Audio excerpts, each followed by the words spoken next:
You are looking at Julian's pronunciation guide, where we look at how to pronounce better some of the most mispronounced words in the world, like this other curious word. But how do you say what you're looking for today?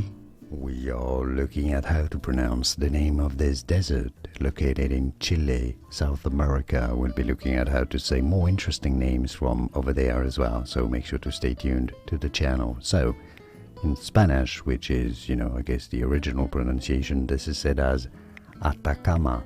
Atacama, only A sounds, Atacama.